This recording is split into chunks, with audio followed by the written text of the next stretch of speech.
பெருமாள் முருகன் சிறுகதைகள். நல்ல கெதி. வாசிப்பது சந்தீப். அம்மாவுக்கு காட்டு வேலை எதுவும் இல்லாததால் அன்று விடியற்காலையில் எழவில்லை. வழக்கம் போல விழிப்பு வந்தும் சோம்பலாக படுத்துக் கொண்டே இருந்தாள். பொழுது கிளம்பிய பின் மெதுவாக எழுந்தாள். இது மாதிரி நாட்களில் செய்வதற்கென்றே சில வேலைகள் வைத்திருப்பாள். எங்கோ போய் பெரிய மொத்தையாகச் சாணி எடுத்து வந்தாள். வாளியாக கரைத்து வாசல் முழுக்கத் தெளித்தாள். ஓரம்பாரம் கூட பாக்கியில்லை. எல்லாம் குளிரும்படி நிதானமாக நடந்தது தெளிப்பு. சாணம் போட்டு மெழுகிய வீடு மாதிரி ஆகிவிட்டது வாசல். கடுங்காப்பி வைத்து ஒரு பெரிய டம்ளரில் ஊற்றித் திண்ணையில் உட்கார்ந்து வெகுநேரம் சுவைத்துக் குடித்தாள். எண்ணெய் பாட்டிலை கொண்டு வந்து கை நிறைய ஊற்றித் தேய்த்தாள். பல நாளாக பூத்திருந்த செம்பட்டையை ஒரே நாளில் போக்கிவிடும் வேகம். தலையை படிய சீவிக் கொண்டே போட்டுக் கொண்டாள். இன்னும் தூங்கிக் கொண்டிருக்கும் பையன்களை எழுப்பினாள். தம்பிக்கு கோட்டுவாய் படிந்து வெள்ளையாய் தெரிந்தது. பிரியத்தோடு கூட்டிப் போய் கழுவிவிட்டாள். வாயைக் கொப்பளிக்க வைத்து பல் துலக்கச் சொன்னாள். அம்மாவின் கவனிப்பு அவனுக்கு ஆசையாயிருந்தது. இத்தகைய நாட்களில் கேட்கும் இன்னைக்கு வேலை இல்லையாம்மா என்னும் கேள்வியைக் கேட்டான். அம்மா சிரித்தபடி இல்லடா கண்ணு என்றாள். அண்ணன் ரொம்பவும் படிமானம் உள்ளவனாய் அம்மா சொல்லாமலே எல்லா காரியத்தையும் செய்தான். அவர்களுக்கு காப்பியை ஊற்றிக் கொடுத்தாள். 2 பேருக்கும் ஒரே அளவான டம்ளர்தான். எனினும் தம்பிக்கு நிறைவில்லை.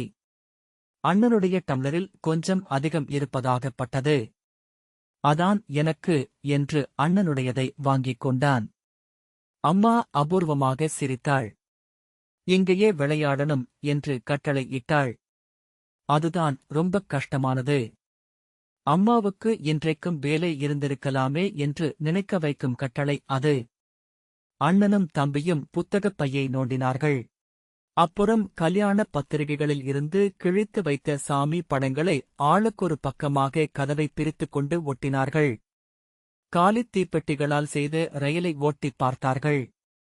இவையெல்லாம் மிகவும் பாந்தமான விளையாட்டுக்கள். தெருவிலோடி புழுதியில் பையன்களோடு ஆடும் விளையாட்டிற்கு சமமாகுமா? ஆனால் என்ன செய்வது? அம்மா இன்று வீட்டிலிருக்கிறாளே.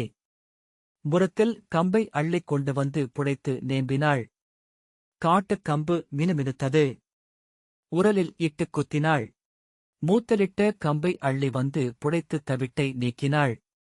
அப்போதுதான் கவனிப்பவன் போல அண்ணன் ஓடி வந்து அம்மா கருப்பட்டி இருக்குதாமா என்று கேட்டான். கெஞ்சலும் கொஞ்சலும் கொண்ட அவன் கேள்வி அம்மாவுக்கு சிரிப்பை மூட்டியது. எதுக்கு என்றாள். கம்மமாவு இடிச்சுக் கொடுமா என்றான். தம்பியும் ஓடி வந்து ஆமாம்மா கம்மமாவு என்றான். சரிடா என உடனே அம்மா ஒப்புக்கொண்டாள். கம்பை இடித்து முடித்து மாவை முரத்தில் அள்ளிய போது உரலிலேயே கொஞ்சத்தை விட்டாள். முரத்து மாவில் ஆளுக்கொரு கையள்ளி வாயில் போட்டுக் கொண்டார்கள். அம்மா உள்ளிருந்து கருப்பட்டி துண்டொன்றை எடுத்து வந்து உரலில் மீந்திருந்த மாவில் போட்டாள். கொழிமண் போலிருந்த மாவு இடித்தபோது பிசுபிசுப்பாகி உரலோடு ஒட்டிக்கொண்டது. 4 குத்தலில் கம்மமாவு தயாராகிவிட்டது. உரலிலேயே அள்ளி உருண்டை பிடித்து ஆளுக்கொன்றைத் தந்தாள். பெரிதாகத் தோன்றிய உருண்டையைத் தம்பி வாங்கிக் கொண்டான். உருண்டைக்குப் போக மீதமிருந்ததில் கொஞ்சம் எடுத்து தன் வாயில் போட்டுக் கொண்டாள்.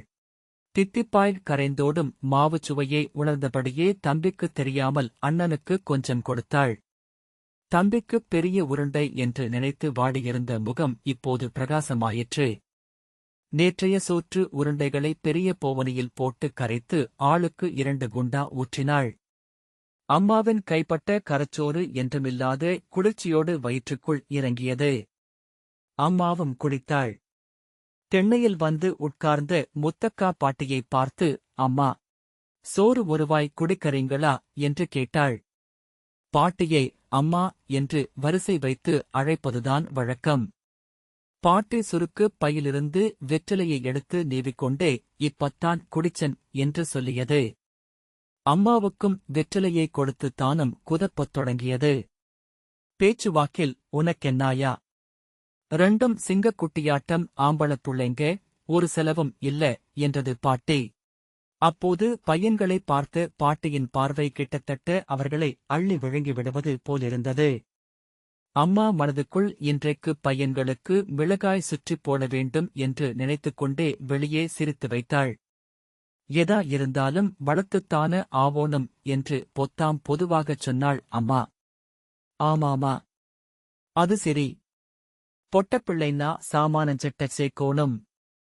நககிக பண்ணி வைக்கோணும். வாயக்கட்டி வவுத்த கட்டி பணச் சேக்கோணும். ஆம்பளப் பிள்ளைன்னா அதுக்கெல்லாம் கவலை இல்ல பாரு என்று விஸ்தாரமாகச் சொன்னாள் பாட்டி. அம்மா அடுப்பை பற்ற வைத்தாள். திண்ணையோரம் இருந்த அடுப்பு வேலையையும் கவனித்துக் கொண்டே பாட்டியிடம் பேசினாள் அம்மா. நைசாக பேச்சை மாற்றினாள். எப்போது பார்த்தாலும் பையன்கள் மேல்தான் இந்த கிழட்டுக்கு கண் என்று உள்ளூரக் கருவினாள். உலை கொதித்து மாவைக் கொட்டிக் கிளறும் வரை பாட்டியோடு பேச்சு தொடர்ந்து கொண்டிருந்தது. வீடு முழுக்கவும் திண்ணையெங்கும் ரயிலோட்டம் நடந்தது. அவ்வப்போது கூக்கூவென்று ரயில் சத்தமெழுப்பியது. அம்மா தீயைத் தணித்தாள். புடைத்து மேலெழும் காளான் போல சோறு எழும்பியது. பின் குமிழ் வெடித்து புஸ்ஸென்று காற்றை வெளியேற்றி அடங்கியது. அப்போது தலையை சீவி முடிந்து கொண்டே பார்வதியக்கா வந்தாள். யாரோ ஒரு கிழவர் அன்று காலையில் இறந்து போனதைச் சொல்லி எழவுக்கு வர்லியா என்றாள். இவங்கப்பன் இருந்தாலாச்சும் அனுப்பி வைக்கலாம். அது போயி 2 நாளாச்சு. இன்னன் காணாம். நான்தான் வரோணும் என்றவள் அடுப்பில் தணல் மட்டும் இருக்கும்படி வைத்துவிட்டு சோற்றை மேலாக தட்டி மூடினாள். அண்ணனுக்கும் தம்பிக்கும் வீட்டை விட்டு வெளியே போகக் கூடாதென்று கராராகச் சொன்னாள். அடுப்பிலிருக்கும் சோறு நன்றாகப் புழுங்க வேண்டும். சோற்றைப் பார்த்துக் கொண்டு அங்கேயே விளையாட வேண்டும் என்று திரும்பத் திரும்பச் சொல்லிவிட்டு இழவுக்குக் கிளம்பினாள். அதெல்லாம் பசங்க பாத்துக்குவாங்க, கெட்டிக்கார மாப்பிள்ளைங்க என்று பாட்டி நெட்டி முறித்தாள். பாட்டிக்கு எல்லாம் பேத்திகள். அதனால் பையன்களைக் கண்டால் தாங்காத நெஞ்செரிச்சல் கொண்டு சாதாரணமாக பேசுவது போல ஏதாவது சொல்லிக் கொண்டே இருப்பாள். அம்மா போன பின்னும் அண்ணனும் தம்பியும் கொஞ்சம் கூட மனம் இளகாமல் வீட்டுக்குள்ளேயே விளையாடினார்கள். வீட்டுக்கூரை மீதிருந்து காக்கை கத்தினால் ஓடிப்போய் சத்தமிட்டு விரட்டினார்கள். கல்லெடுத்து எறிந்தார்கள். காக்கையை விட்டால் அவ்வளவுதான். எங்கே எதுவிருந்தாலும் மூக்கு வேர்த்த காக்கைகள் வந்துவிடும். சோற்றின் மேல் மூடியிருக்கும் தட்டச்சட்டியை மிகச் சாதாரணமாக அலகால் இழுத்து கீழே வைத்துவிட்டு சோற்றைக் கொத்தத் தொடங்கிவிடும். வாசல் பக்கம் அவ்வப்போது ஓடிவந்த நாய்களையும் கல்லெறிந்து அடித்தார்கள். அது ஒரு விளையாட்டுப் போல. சில நாய்கள் கல்லெறியிலிருந்து லேசாக காலை தூக்கியோ உடலை ஒரு பக்கம் நகர்த்தியோ தப்பிக்க முயன்றன. கண்ணை மூடித் திறந்தபடி அங்கேயே நின்றன. இவையெல்லாம் சோற்றைக் காணாத திருட்டு நாய்கள். சாதாரண அடி இவற்றுக்குப் போதாது. மேலே படும்படி இருந்தபோது ஒரு நாய் ஒரென்று சத்தமெழுப்பிக் கோபத்தைக் காட்டியது. அண்ணனுக்கும் தம்பிக்கும் வேகம் வந்து வீதியில் கிடந்த கற்களை எல்லாம் சேகரித்துக் கொண்டு வந்தார்கள். குச்சிகளை ஒடித்து வைத்தார்கள். இருவரின் தாக்குதலுக்கும் பயந்து அந்தப் பக்கமாக ஒரு காக்கையோ நாயோ அண்டவில்லை. வெயில் நேரம் வேறு. எல்லாம் ஓடி நிழல் பார்த்து முடக்கிக் கொண்டன போலும். விளையாட்டுக்கு எதிராள் இல்லாமையால் சோர்வாக இருந்தது. வீட்டுக்குப் பின்பக்கம் ஒன்றுக்குப் போவது போல பாவனை காட்டிய தம்பி அப்படியே ஓடி மறைந்தான். தெருப்புழுதியில் குதித்து விளையாடும் பையன்களோடு கலந்து போனான். திருட்டுத்தனமாய் ஓடிப்போன தம்பியை திட்டியபடியே திண்ணையில் உட்கார்ந்திருந்தான் அண்ணன். கோபமும் அழுகையும் அவனுக்குச் சேர்ந்து வந்தன. அம்மா திரும்பி வந்தால் அவனைத்தான் அடிப்பாள். தம்பியையும் சேர்த்து பார்த்துக் கொள்வது அண்ணன் பொறுப்புத்தானே. தம்பியை தெருவிலிருந்து மீட்டு வீட்டுக்குக் கூட்டி வர வேண்டும் என்னும் ஆவேசத்துடன் அண்ணன் புறப்பட்டான். தம்பியோடு பெரிய கூட்டமே தலைத்தட்டி விளையாடிக் கொண்டிருந்தது. தொட வரும்போது உட்கார்ந்து கொண்டவர்களின் தலையைத் தட்டி உயிர் கொடுக்கும் அந்த விளையாட்டு அண்ணனுக்கும் மிகவும் பிடித்ததுதான். அவனும் ஓர் ஆளாக சேர்ந்து கொண்டான். ஓட்டமும் கத்தலுமாக விளையாட்டு வெகுநேரம் நீடித்துக் கொண்டிருந்தது. இழவுக்குப் போன அம்மா வழியிலேயே கிணற்றில் குளித்துவிட்டு ஈரப்புடவையோடு வீட்டுக்கு வந்தபோது அடுப்பில் கம்மஞ்சோற்று சட்டி இல்லை. பையன்களையும் காணவில்லை. சோற்றை பத்திரமாக வீட்டுக்குள் எடுத்து வைத்திருப்பார்கள் என்று நினைத்தாள். தூக்கில் கிடந்த புடவையை மாற்றிக்கொண்டு உள்ளே ஓடிப் பார்த்தாள். சோற்றுச் சட்டி இல்லை.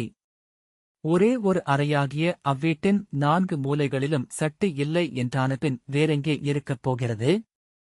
கோபமும் அழுகையும் கொப்பளிக்க வீட்டைச் சுற்றி ஓடினாள். தூரத்தில் கடலைக் காட்டுக்குள் நாய்கள் கூட்டம் தெரிந்தது. அவை ஒன்றோடு ஒன்று சண்டையிட்டு குதறிக் கொண்டிருந்தன. அம்மா அங்கே ஓடிவரும் வேகத்தைக் கண்டு அவை கலைந்தோடின. கடலைச் செடிகளின் உள்ளே சோற்றுச் சட்டி 4 உடைந்தும் சோறு சிதறியும் கிடக்கக் கண்டாள். நாளைக்கு காலை வரை சோறு வேண்டும் என்று ஒருபடி கம்பெடுத்து இடித்திருந்தாள். எல்லாம் போய்விட்டது. சோற்றுச் சட்டி நன்றாகப் பழகி வந்திருந்தது. அதில் நீரூற்றி வைத்தால் கம்மஞ்சோற்று நீர்த்தண்ணி கமகமவென்று மணக்கும். அப்படி ஒரு சட்டியைப் பழக்கப்படுத்த இன்னும் எத்தனை நாள் பிடிக்குமோ? கடலைக்காட்டு கரையிலேயே தலையை பிடித்தபடி உட்கார்ந்து விட்டாள். போன இடத்தில் கட்டி அழுததில் ஏற்கனவே தலை பாரமாயிருந்தது. இப்போது லேசாக கிறுகிறுப்பு வந்துவிட்டது. கொஞ்ச நேரம் தலையை மடிக்குள் புதைத்திருந்துவிட்டு தேறி எழுந்தாள். அண்ணனையும் தம்பியையும் கடித்து குதறி எறியும் வேகத்தில் போனாள். இப்போது விளையாட்டு தலைத்தட்டியிலிருந்து மரங்கொத்திக்கு மாறியிருந்தது. தன் கோபத்தை மறைத்துக் கொண்டு பிரியமாக கூப்பிடுவது போல இருவரையும் பேர் சொல்லிக் கூப்பிட்டாள். விளையாட்டை விட மனமில்லை. எனினும் தின்பண்டம் ஏதாவது கொண்டு வந்திருப்பாள் என்னும் நம்பிக்கையில் இருவரும் ஓடி வந்தார்கள். அருகில் வந்ததும் இருவரின் தலைமயிரையும் கப்பென்று பிடித்துக் கொண்டாள். எச்சக்கல நாய்ங்களே! அப்பன் புத்தி அப்படியே இருக்குது. நான் செத்தாத்தான் உங்களுக்கு நல்ல புத்தி வரும் என்று கூவிக்கொண்டு மயிரைப் பிடித்து இழுத்துப் போனாள்.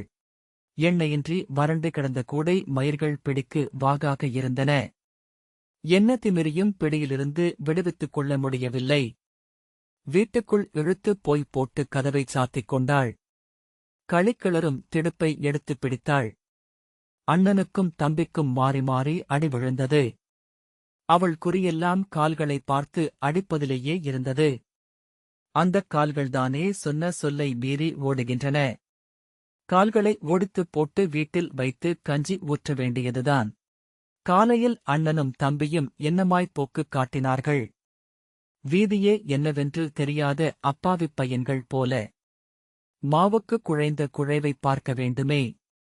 இப்படியும் அதிசயமான பிள்ளைகளா என்று தோன்றும்.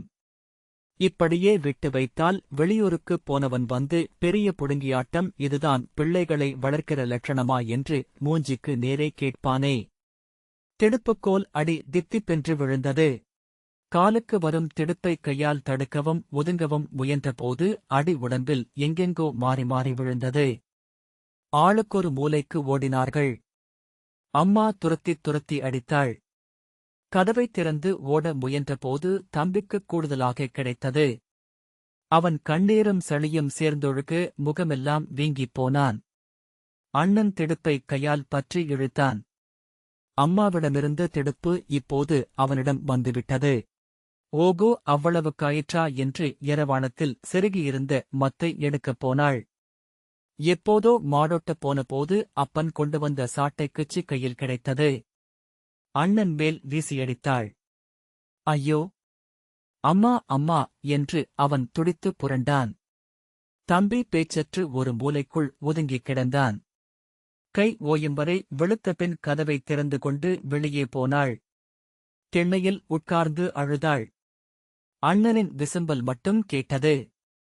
தம்பி பயத்தில் இன்னும் குறுகிக் கிடந்தான். வெற்று அடுப்பை பார்க்க பார்க்க அவள் ஆங்காரமும் அழுகையும் கூடின. முத்தம்மா பாட்டி திண்ணைக்கு வந்தாள். அம்மாவின் கோலமும் உள்ளே இருந்து வந்த விசும்பலும் பாட்டியைப் பதறச் செய்தன. என்ன ஆச்சு என்ன ஆச்சு என்று அம்மாவின் தாடையை பிடித்துக் கேட்டாள். அம்மாவுக்கு அழுகையைத் தவிர வார்த்தை வரவில்லை. பாட்டி உள்ளே போனாள். அண்ணனும் தம்பியும் கிடந்த நிலையைப் பார்த்து பாட்டி ஐயோ என்றாள். அண்ணனைத் தொட்டுத் தூக்கினாள். அவன் உடம்பு முழுதும் வரிவரியாய்த் தடிப்புகள். அவன் உடம்பு கிடுகிடுவென்று நடுங்கியது. பாட்டி மடியில் கிடத்திக் கொண்டு பையன இப்படியுமா ஒரு பொம்பள அடிப்பா என்று கதறினாள். தம்பியின் தலையை தடவி வெளியே கூட்டி வந்தாள். ஆம்பள பசங்கள இப்படி அடிக்க எப்படிடி உனக்கு மனசு வந்துச்சு என்று அம்மாவை பார்த்து கேட்டாள். புத்தி கெட்ட கழுதை என்று அம்மாவை திட்டினாள் பாட்டி. பசங்களுக்கு 10 நாளைக்கு ஒத்தடம் கொடுக்கோணும் என்று சொல்லிக் கத்தினாள். அம்மா அப்போதுதான் உணர்வு வந்தவளாய் அண்ணனையும் தம்பியையும் திரும்பிப் பார்த்தாள். இரு கைகளையும் நீட்டி வாரி அணைத்தவளாய் ஒப்பாரியைத் தொடங்கினாள். 2ல ஒண்ணாச்சும் எனக்கு பொண்ணா பொறந்திருந்தா 4 வேளை நடந்திருக்கும், எனக்கு நல்ல கேதி கிடைச்சிருக்கும், 2 பொறந்தாலும் 2ம் ஆனா போயிருச்சு, 4 வேளை நடக்கலையே, எனக்கு நல்ல கதி கிடைக்கலையே. வடக்கு வாசல் இலக்கிய மலர் 2008 செப்டம்பர் 2008. இந்த வாசிப்பை கேட்டதற்கு நன்றி.